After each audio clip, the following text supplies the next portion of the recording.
l'idée d'aujourd'hui, c'est de regarder les 3 clés, par exemple, pour renforcer l'efficacité des accompagnements que l'on peut faire en interne ou en externe avec la supervision. Donc, on va regarder vite fait ce que c'est un accompagnement efficace pour être sûr qu'on parle bien de la même chose. De regarder si c'est vraiment efficace et quelle différence fait la supervision. Une petite définition formelle de la supervision quand même pour être bien carré et dans des clous. Et puis ces fameuses 3 clés pour bien l'utiliser. Et puis quand j'ai conçu ce webinaire, après, je me suis dit, ben oui, mais en fait, il y a des questions qu'on peut se poser et qui pourraient être pertinentes à se poser pour soi. Et donc, à la fin, voilà, si on a le temps, je partagerai, enfin, on prendra le temps de partager ces questions fondamentales. Donc, je vous vois moins parce que j'ai l'écran. Si vous avez besoin de m'interrompre, hein, vous ouvrez le micro, ce sera plus simple. Sachant qu'il y a ce temps de questions-réponses à la fin. Voilà. Donc, ce qui est important pour moi aujourd'hui, c'est qu'on regarde ensemble qu'est-ce qui rend nos accompagnements efficaces et l'idée aussi de comment on se développe en continu. Et moi, mon intention personnelle, hein, parce que moi, je suis drivée par l'intention dans tout ce que je fais, y compris dans mes interventions, c'est de vous apporter, de partager des connaissances. Voilà, pour vous donner une autre perspective éventuellement. Donc, si l'écran veut bien avancer, parce qu'apparemment, il décide sans moi de ce qu'il fait, voilà. Donc, pour que vous sachiez, pour ceux qui me connaissent moins, d'où je vous parle et pourquoi je peux vous parler de ça. Donc, j'ai passé 22 ans et quelques chez Airbus, dans différentes fonctions. J'ai changé 9 fois de job. J'étais Head of Quality d'une unité de production de 400 personnes à Saint-Nazaire, en l'occurrence, en Sud-Bretagne. Et une de mes dernières fonctions était responsable de l'accompagnement du changement pour l'entité spatiale d'Airbus. Donc, il faisait à ce moment-là 10 000 personnes et que j'ai exercé en tant que coach organisation puisque je m'étais certifiée en fait en 2014 au moment où j'ai pris cette fonction-là. Et j'ai été certifiée également en coach individuel en 2009 également. Aujourd'hui, donc, j'ai monté ma structure, Be Change Live. Je suis coach des organisations, d'équipes, de dirigeants, de haut potentiel. Et je suis aussi intervenante à HEC et jury de certification, comme j'ai eu le plaisir de participer avec certains d'entre vous. Je suis aussi superviseur, conférencière. J'ai le plaisir de faire un TEDx et auteur. Donc, j'ai publié un livre. Le deuxième est en cours. Et j'ai contribué à 3 autres livres, dont le guide de l'organisation apprenante. Mes approches fondamentales, c'est essentiellement ce qui fait vraiment ma façon de vivre ma vie et d'accompagner aussi, hein, puisque je suis une, donc à la fois dans ce que je fais et dans ce que je suis, c'est la systémique et l'approche jungienne. Donc je suis analyste jungienne et c'est en soi une approche fondamentalement systémique. Jung et tout ce qu'il a amené, et ça me permet d'avoir un regard particulier sur l'inconscient du système et comment des éléments sous-jacents dans le système cherchent à se montrer. Voilà. Et je complète ça avec 2 autres approches, entre autres, hein, mais l'approche neurocognitive et comportementale et la PNL, puisque je suis certifiée aussi en PNL et accréditée en ANC. Mes 3 domaines d'expertise, c'est les organisations apprenantes et tout ce qui est posture de leadership associé, la prévention et la transformation du burn-out et tout ce qui touche au haut potentiel intellectuel et émotionnel. Voilà. Donc, j'ai fait le tour de ça. Maintenant, vous savez d'où je vous parle. Et ce que j'aimerais qu'on regarde ensemble, en fait, c'est ce qu'on appelle un accompagnement efficace. Donc, ça vaut pour les coachs individuels, d'équipe, d'organisation, les consultants, les managers, les chefs de projet, les facilitateurs. En fait, quand on est dans une posture d'accompagnement d'un système, donc un système étant une personne ou une équipe ou une organisation, en fait, il y a des chances que cet accompagnement soit efficace si on répond aux besoins du client, si on a établi une alliance, une relation de confiance avec le client, si on a défini, et si possible, tenu le cadre de notre intervention, sur la base d'un processus qu'on a évoqué, validé, voire co-construit, et évidemment validé avec le client. Et si évidemment, en fait, on est en ajustement de notre posture, de notre comportement et de nos interventions grâce au recul que l'on peut avoir sur ce qui se passe avec le client. Donc, ça, c'est, et il y en a sûrement d'autres, hein, c'est quelques paramètres qui me paraissent clés pour considérer que, ben déjà, si on a ça, on peut considérer que notre accompagnement est efficace. Alors, évidemment, déjà, si on a ça, on est content, mais la supervision, en fait, va venir questionner cette efficacité et dire, OK, on a un besoin, on a une relation de confiance, on a ces différents paramètres, mais où on en est, en fait, vis-à-vis du client en termes de changement? Est-ce que c'est un niveau 1, niveau 2? Est-ce qu'on a regardé quel reflet était à l'œuvre, comment l'homéostasie, les résistances ou les jeux psychologiques? Oh, pardon, j'accueille une autre personne. Comment les résistances ou les jeux psychologiques pouvaient s'exprimer? Et si on regarde le système comme un organisme vivant, qu'est-ce qu'on peut en voir? Et c'est dans ces aspects-là notamment, et c'est évidemment pas exhaustif, que la supervision va apporter une valeur ajoutée assez radicale. Donc évidemment, je suis superviseur, mais je suis aussi supervisée, évidemment, parce que le système va avoir tendance à anesthésier ou phagocyter, on va dire, la personne qui l'accompagne, parce qu'il dit qu'il veut changer, mais en réalité, il va s'organiser pour pas changer. C'est ce qu'on appelle l'homéostasie.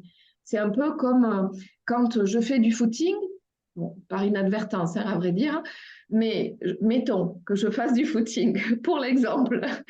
Je fais du footing, je transpire, donc la température de mon corps augmente et mon système va naturellement mettre en œuvre son homéostasie, c'est-à-dire faire en sorte que je transpire pour que ma température corporelle baisse et que je reste à l'intérieur d'une certaine limite. Ces principes d'homéostasie qui sont là, en l'occurrence dans le cas du jogging, sont inconscients, mais ils vont aussi se manifester dans un système qu'on accompagne pour qu'il reste à l'intérieur de ses limites. Et là, on touche à la question du changement de niveau 1 ou 2, où on peut se dire, tiens, mais le besoin que le système a formulé, est-ce que c'est le besoin qui est pertinent tel qu'il est exprimé, ou si est-ce que c'est seulement le plus évident, en fait. Si je prends un exemple, par exemple, dans une supervision, donc le coach supervisé m'amène ce cas-là, l'équipe qui l'accompagne, en fait, a des objectifs et des attendus qui viennent de son manager. Et il ne les remet pas en question, en fait. Donc, le point, c'est de se dire, mais en fait, si les objectifs sont remis en question, sont, comment dire, évoqués par le manager et pas remis en question, et le mode opératoire pour se transformer, que moi j'ai pu connaître chez Airbus, par exemple, avec des armées de consultants, de grands cabinets assez connus qui venaient, c'est-à-dire pour faire plus de la même chose. Oui, je sais que ça peut prêter à sourire pour certains. Ça sent le vécu. Ça parle en fait d'une recherche d'un changement de niveau 1. C'est-à-dire, on dit qu'on veut changer, on fait simplement plus de la même chose. Et en faisant ça, on évite un changement entre guillemets de rupture, puisque rupture, ça paraît un mot un peu violent, mais un changement qui fasse vraiment un saut, une différence. Une transformation plus en profondeur. On peut regarder aussi quand on a établi, par exemple, une relation de confiance avec son client ou une relation, je vais dire, avec son client. Dans la supervision, on peut être amené à regarder. Alors, quand je dis on peut être amené, c'est parce que ce qui arrive en supervision dépend de la demande, évidemment, de la personne supervisée. Donc, je vous donne simplement des paramètres qu'on va exploiter en fonction de la demande. Donc, on peut être amené à regarder la nature de la relation avec votre client. En quoi, par exemple, ce qui se passe entre votre client et vous-même est un reflet du système client. par exemple, une des managers que je supervisais a amené en supervision le fait qu'elle était en difficulté dans son activité parce qu'elle était en compétition avec une de ses pairs.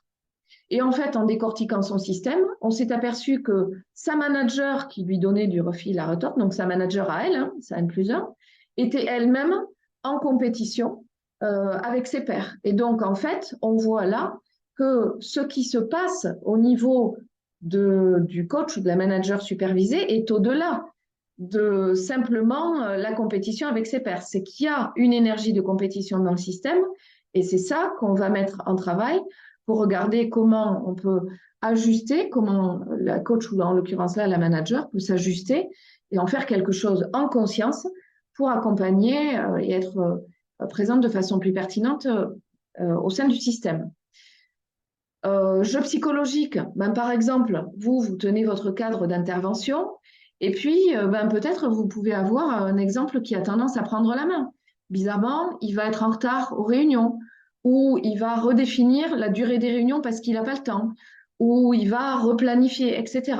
C'est des moyens, en fait, euh, qui doivent en fait vous alerter sur le fait que votre client est en train de prendre la main sur le cadre pour, ben, en fait, d'une certaine façon, vous anesthésier, vous phagocyter et faire jouer l'homéostasie du système.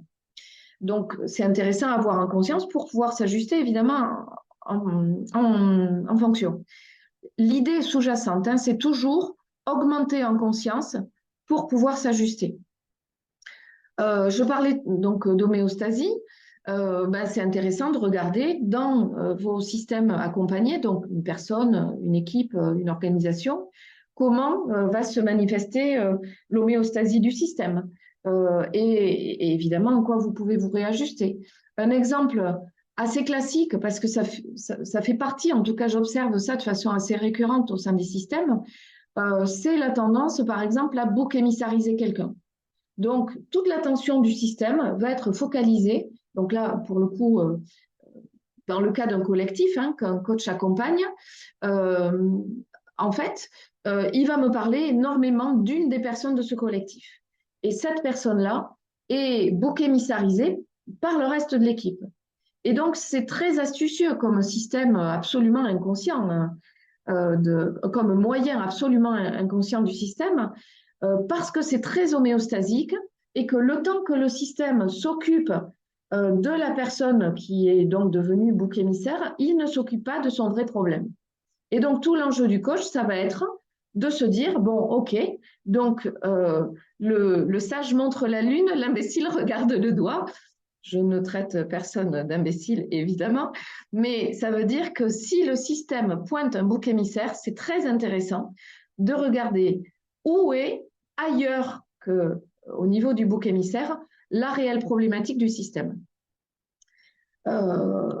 On a aussi donc bon, des résistances hein, qui peuvent s'exprimer. Ça peut être par exemple en supervision, je peux avoir des coachs qui me disent ben je comprends pas, j'ai envie que l'équipe atteigne ses objectifs. Donc entre parenthèses, j'ai un projet pour l'équipe, ce qui n'est pas l'idéal en soi, et elle avance pas assez vite, etc. Et en fait, en étant aveugle de la projection que le coach ou le manager fait sur l'équipe qui l'accompagne, il peut mettre l'équipe en tension ou en résistance. Donc, c'est intéressant de s'apercevoir de ça pour pouvoir agir dessus d'une façon pertinente. Organisme vivant, donc évidemment, alors un exemple, par exemple, quand j'ai accompagné un grand groupe du luxe, donc qui voulait travailler en fait sur l'engagement des salariés, sur comment les autonomiser, comment développer l'initiative, etc. Donc globalement, il faisait un certain nombre de choses plutôt en changement de niveau 1, donc plus que de ce qu'ils avaient toujours fait. Et il disait, mais on ne comprend pas, ça ne marche pas. Et donc, en fait, on a observé l'ensemble du système et les différents enjeux qu'il pouvait y avoir entre les différentes boîtes du système, les fonctions, les personnes, etc. Et en fait, une fois qu'on a, et les dysfonctionnements qu'il pouvait y avoir entre les différentes boîtes hiérarchiques, fonctions, équipes, etc. Et en fait, une fois qu'on a eu décortiqué le système sous cet angle-là, ils se sont aperçus que en fait, les actions qu'ils avaient lancées à un endroit du système, ça ne pouvait pas marcher parce qu'il y avait dans une autre boîte hiérarchique du système des enjeux de pouvoir, de présence, de visibilité et de reconnaissance très forts qui, c'était une boîte, enfin une fonction qui en plus avait l'écoute directement et l'oreille du CEO, et que donc tout ce qui était lancé à un autre endroit sans s'être assuré que ça ne mettait pas en difficulté d'enjeux de pouvoir ou de visibilité cette fonction euh, qui ressortait énormément après analyse, en fait, tout ce qui pouvait être lancé ailleurs était voué à l'échec, ou d'une façon qui ne prenait pas ça en compte, était voué à l'échec. Donc, en fait, ça leur a permis de se reconfigurer, de dire, OK, en termes de timing, on va peut-être pas faire ça dans l'ordre, dans les temps qu'on avait prévus, peut-être pas dans l'ordre qu'on avait prévu, et peut-être pas auprès des populations avec lesquelles on avait prévu de commencer. Donc, c'est un peu euh, ce qui est mis en perspective, on va dire, par la supervision. Quand vous avez vu tout à l'heure, on se dit, oui, on a tous les paramètres qu'il faut pour considérer que notre accompagnement est efficace.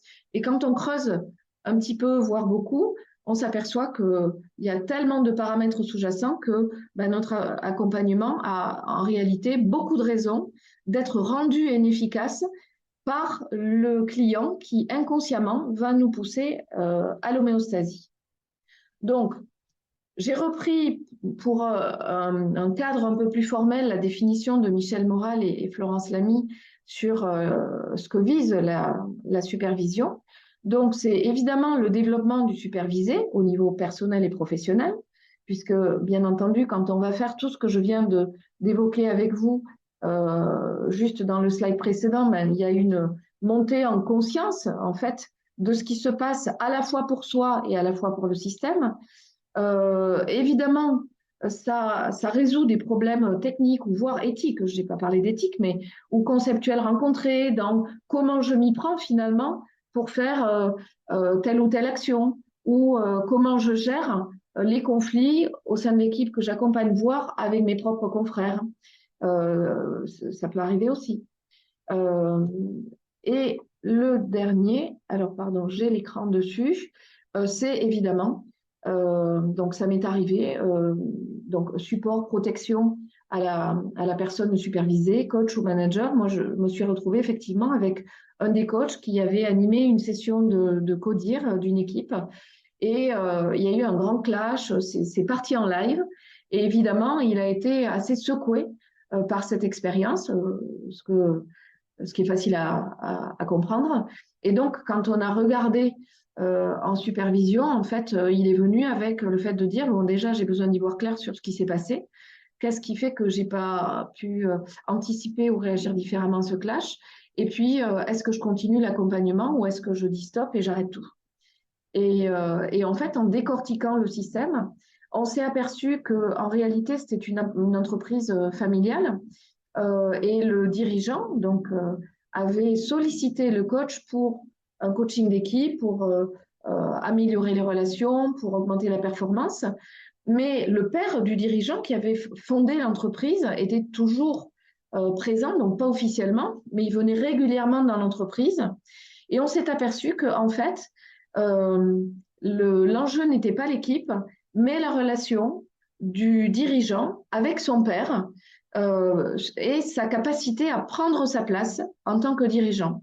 Et ce qui est intéressant, et c'est là où l'aspect inconscient arrive, c'est que on en est venu à questionner la relation du coach lui-même avec son propre père, non pas pour refaire toute l'enfance, et on s'est aperçu d'un reflet systémique entre comment le coach avait eu besoin d'œuvrer pour prendre sa place vis-à-vis de son propre père. Et bizarrement, dans l'intelligence de la vie, ce dirigeant vient chercher ce coach-là qui a spécifiquement travaillé sa relation à son père.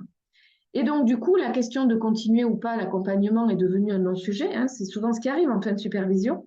On s'aperçoit que la question posée n'était pas la bonne question et que donc elle n'appelle pas de réponse spécifique là directement, mais que c'est une autre question qui est à l'œuvre et un autre sujet. Donc là, en l'occurrence, le sujet du coach est devenu, en fait, l'accompagnement en équipe n'est pas approprié.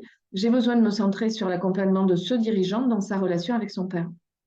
Et moi, qui ai mal vécu cette session, j'ai besoin de m'y préparer en étant en conscience du cheminement que j'ai fait dans la relation avec mon propre père, parce que dans l'inconscient du dirigeant, pardon, va venir s'appuyer sur l'inconscient du coach. Évidemment, ça se voit pas, qui en fait d'une certaine façon va lui permettre de prendre appui sur un cheminement déjà effectué, comme si finalement ça mettait dans le champ un certain nombre d'informations qui donc sont rendues accessibles aux dirigeants pour se mettre lui-même en mouvement. Donc, comment ça se passe une séance de supervision? Donc, certains d'entre vous connaissent, voire connaissent très bien, puisque Eric est superviseur aussi. En fait, ça démarre par l'expression de cas, de situations, de problématiques de chaque personne, alors ou en individuel ou en collectif. L'expression d'une demande associée à ça, qu'est-ce que j'ai envie de voir, qu'est-ce que j'attends de cette session aujourd'hui.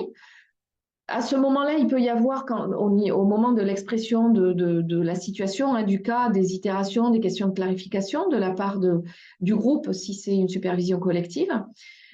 Et puis après, on attaque le décortiquage par l'approche systémique, jungienne, neurocognitive comportementale, la PNL, ça peut être une constellation d'organisation aussi, etc. Chacune de ces approches ayant évidemment son lot de facettes hein, d'éléments, d'angles qui vont permettre de décortiquer.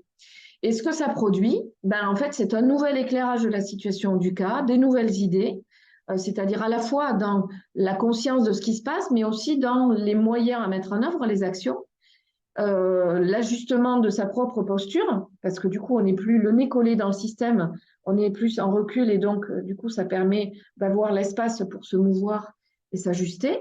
Le renforcement de soi-même, sa posture, son professionnalisme. Et ce qui est intéressant aussi, et c'est pour ça que au tout début, je parlais de se développer en continu, c'est que ça permet par la pratique l'ancrage de réflexes systémiques. Régulièrement, j'ai des coachs qui me disent, mais comment je peux aller plus loin en systémique? Donc, bien sûr, on peut se former, bien évidemment. Mais ce que je trouve très intéressant, c'est de le vivre sur des situations très concrètes et très pragmatiques et très opérationnelles. Parce que ça s'ancre. Voilà, il peut y avoir tous les concepts du monde, mais le passage par l'expérimentation est d'une puissance qui n'a pas d'équivalent à mes yeux. Et donc, voilà, donc ça revient finalement à apprendre en continu. Donc, du coup, finalement, on pourrait dire que la première clé pour exploiter, en fait, pour renforcer l'efficacité de ces accompagnements avec la supervision, c'est d'être curieux, de se remettre en question personnellement, c'est-à-dire de se dire, voilà, j'ai fait ça avec le niveau de conscience que j'avais, mais je suis curieux de voir ce que ça pourrait donner si je me remettais en question dans la façon dont mes croyances, mes modèles mentaux, etc., ont pu s'exprimer.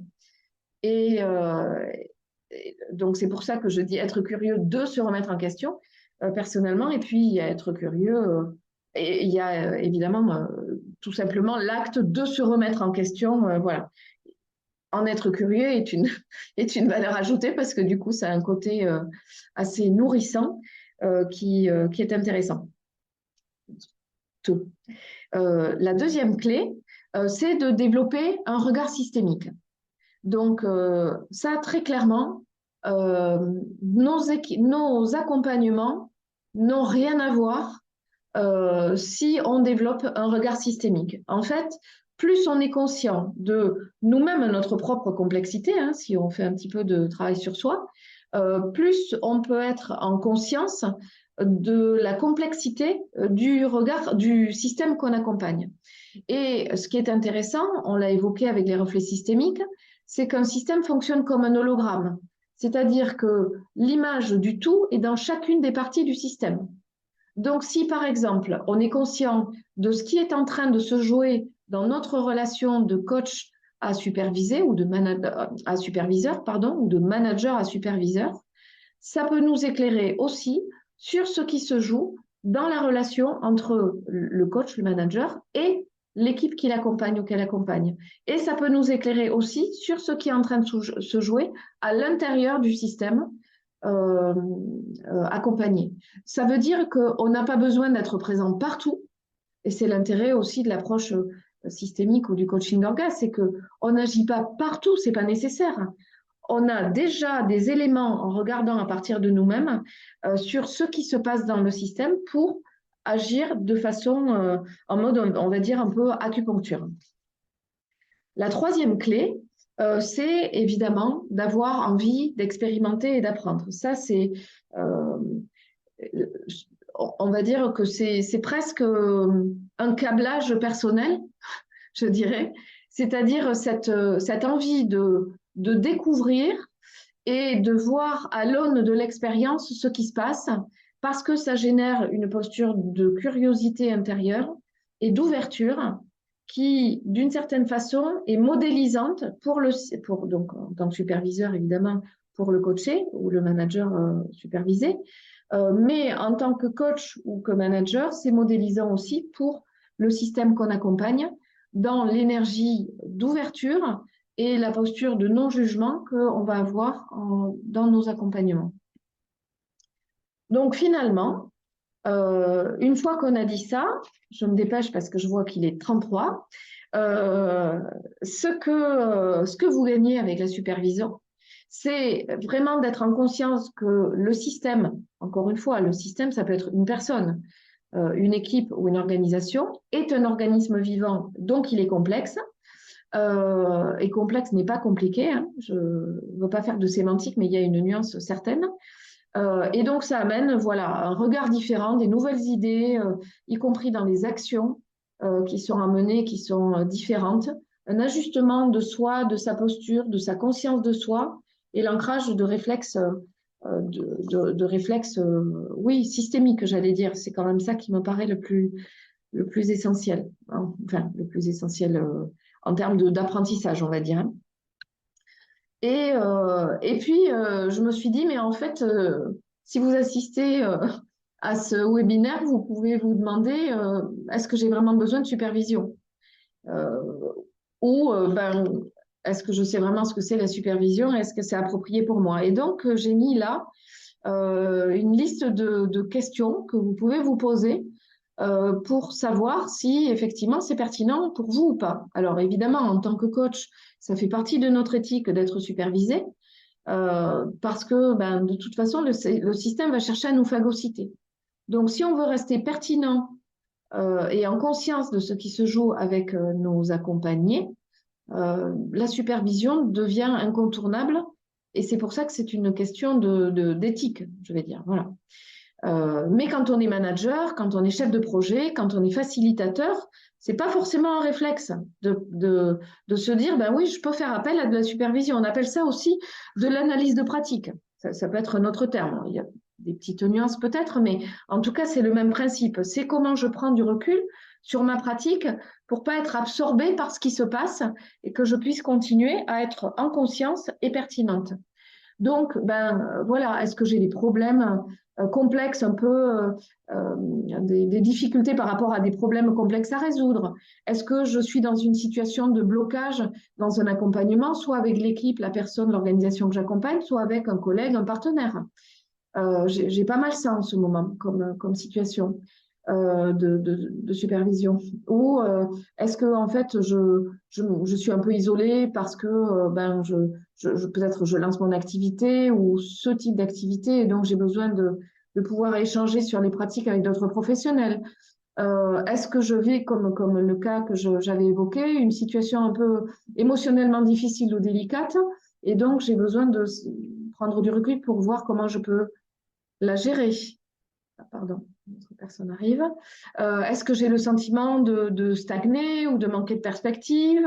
Est-ce que ma charge de travail, en fait, me dépasse ou je finis par me poser plein de questions par rapport à ma capacité et par rapport à mes compétences. Et donc, je suis envahie de doutes. Donc, comment je me restabilise dans la conscience que j'ai de moi et dans ce que je cherche à faire grâce à la supervision est-ce que j'ai des obstacles récurrents? C'est intéressant, les obstacles récurrents. Parce que quand ça arrive une fois, bon, 2 fois, c'est suspect, 3 fois, c'est un pattern. Donc, c'est comment je m'organise pour avoir ce type d'obstacles récurrents. Il y a évidemment le sujet de chercher à développer ses compétences, des nouvelles connaissances, etc. Et puis, globalement, de réfléchir plus en profondeur sur sa pratique. Donc, voilà ce que je voulais partager un petit peu avec vous. Là, maintenant, je vois qu'il est 37, ça nous laisse quelques minutes. Évidemment, mon PC a décidé de ne pas avancer.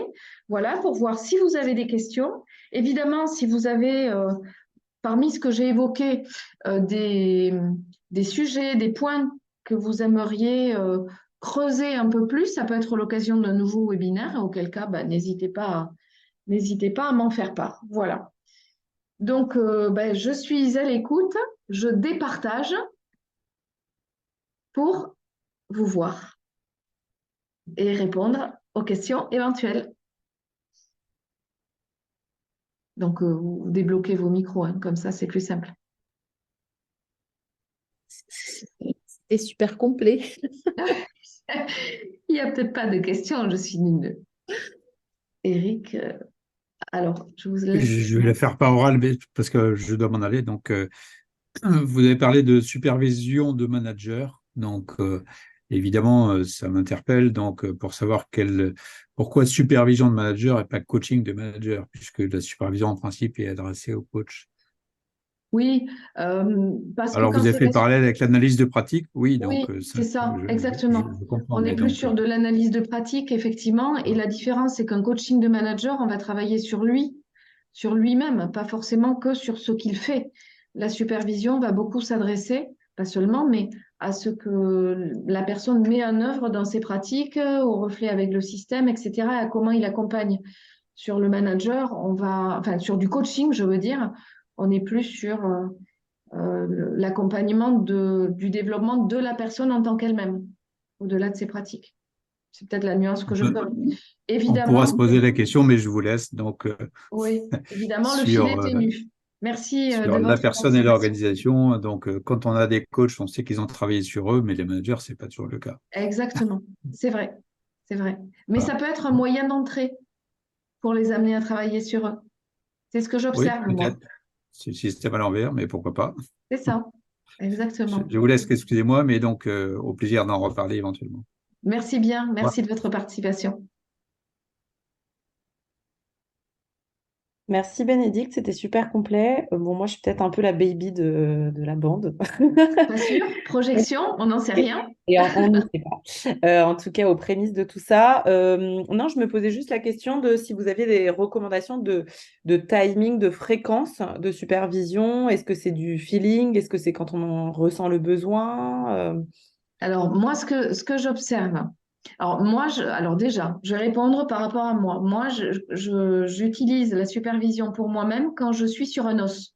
Un truc que j'arrive pas, je me sens coincée ou j'ai la sensation, bon, je fais des choses, mais je sens que j'ai pas la perception suffisamment claire du système. Donc là, je pars en supervision ou quand je me questionne sur ma propre posture, sur ce que je cherche à lancer, sur ce que je cherche à faire, etc. Donc, c'est des phases un peu de transition dans mon propre parcours. Voilà. Ce que j'observe dans les sujets et dans les modes opératoires des personnes qui me sollicitent, donc je vais avoir par exemple des coachs qui sont en formation, parce que justement, ils ont des coachés à coacher hein, pour valider la certification. Et donc, ça vient les questionner sur eux, sur ce qu'ils veulent faire de cette formation, sur ce qui est en train de se passer, etc. J'ai des coachs qui sont en train de finir leur certif et qui se questionnent sur finalement comment se lancer, comment aborder cette nouvelle transition. Ça peut être aussi, comme pour moi, hein, des gens, des coachs ou des managers ou des facilitateurs qui ont des rendez-vous clients un peu touchy à préparer et qui savent pas trop comment l'aborder et qui du coup viennent pour qu'on décortique ce qui est en train de se jouer pour eux, pour le client, pour eux et le client, et que du coup, ça clarifie la façon dont ils vont attaquer le sujet, quoi. Voilà, c'est assez varié en termes du coup de fréquence. Ça peut être assez récurrent. Il y a- je je pense pas qu'il y ait de fréquence officielle. En tout cas, moi, j'en connais pas et je n'ai pas de fréquence officielle. Ce qui me paraît intéressant, c'est plutôt d'être flexible et de répondre à un besoin. Ouais. Mais évidemment, c'est drivé par le besoin. Donc, ça peut être une fois par mois. Moi, par exemple, quand je suivais des cours pas des cours, mais des supervisions collectives, c'était une fois par mois. Donc, j'avais des cas ou pas amenés. Par contre, je savais qu'une fois par mois, je me nourrissais de toute façon des cas des autres. Et donc, c'était un peu comme une forme de formation continue pour moi que j'ai ou pas Mm. un cas amené. Et en même temps, quand l'autre bossait sur son cas, moi, ça faisait tilt avec des trucs que j'étais en train d'expérimenter ou que j'avais ou allais expérimenter. Donc, ça me nourrissait aussi. Et là, je l'abordais dans un mode formation continue, en fait. Bien sûr. Apprentissage. Ouais. Je ne savais pas qu'il existait aussi de la supervision en collectif, donc c'est pour Ouais, dire. ouais, c'est super riche. C'est Ouais. super riche parce que là, en fait, on voit comment l'inconscient du groupe qui se constitue euh, fait que les gens rentrent en résonance sur leur sujet. C'est super. Quand c'est une supervision collective et quand c'est la supervision collective d'une équipe, c'est encore plus marqué puisqu'ils sont dans le même système. Mm. Et Donc, du coup, sur le collectif, vous, en tant que superviseur, vous décidez en fonction de, je sais pas, de la problématique ou du positionnement plutôt de chaque coach, de les réunir ensemble, ou c'est nous, en tant que coach, ben, qui nous inscrivons, je sais pas trop. en fait, concrètement, sur un semestre, je propose 4 sessions de supervision collective. Ok. Donc 4 sur 6 mois, hein, du coup, mon premier semestre et deuxième semestre. Et donc, les personnes qui le souhaitent viennent s'inscrire pour ces 4 sessions. Et au cours de ces 4 sessions, les cas, les situations sont évoqués selon le process que je C'est super, mentionnais tout à l'heure, tout simplement. très clair. Merci beaucoup. Voilà, avec plaisir. Et c'est complémentaire à la supervision individuelle, c'est-à-dire que moi, quand j'avais, enfin, c'est complémentaire ou pas, hein, c'est un choix, hein, mais je veux dire, moi-même, quand j'étais en supervision collective, sur des cas très spécifiques, par exemple, comme je suis constellatrice et que ma supervision était systémique, j'allais voir ma superviseure de constellation d'organisation quand j'étais tombée sur un os, par exemple, pour voir ce cas-là spécifique. Ok. Voilà, ou Jacques Fradin pour l'approche neurocognitive et comportementale. Enfin, voilà, pour moi, c'est très, c'est nourrissant. Enfin, moi, je le vis comme étant très nourrissant, en tant que supervisé et en tant que superviseur, d'ailleurs. Mhm. Super, merci beaucoup. Je vois qu'il est 44. Oui, bonjour Atta. Bonjour, bonjour Bénédicte. La supervision collective commencerait quand? Et et pour les détails, tu as un site où on Oui, peut. tout à fait. Alors, est-ce que je peux repartager l'écran? Comme ça, vous voyez mon site qui s'affiche avec un peu de chance. Si mon Oui. PC a décidé, voilà, c'est Beat Change Live. Vous pouvez aussi, donc il y a les infos sur mon site, mais il n'y a pas les dates du premier semestre ni du deuxième parce qu'il faut que je les établisse. Sinon, vous pouvez m'envoyer un petit mail, vous pouvez m'appeler et vous pouvez prendre rendez-vous sur le Calendly qui s'affiche là en dessous pour en parler, pour faire le point, savoir si c'est approprié pour vous, voilà, tout simplement. Est-ce que ça répond à ta question, Rata? Oui, merci. Est-ce qu'il y a d'autres questions? Je vois qu'il est 45. Non? C'était d'une clarté extraordinaire. Extraordinaire. Non, mais ça fait du bien pour mon ego de. Non, c'était super, merci. Synthétique. Non, c'est très clair. Ben, je suis chimiste de formation, j'ai tendance à être plutôt carré dans ce que je fais. Ah oui, Voilà. j'allais te dire l'aviation, c'est. Ouais, je suis pilote aussi, donc j'ai tendance à, voilà, que ce soit carré aussi. Mm. Ben, merci beaucoup. Merci. Merci Bénédicte. N'hésitez pas. Merci Voilà, si Bénédicte, besoin. c'est un Et à une plaisir. prochaine fois.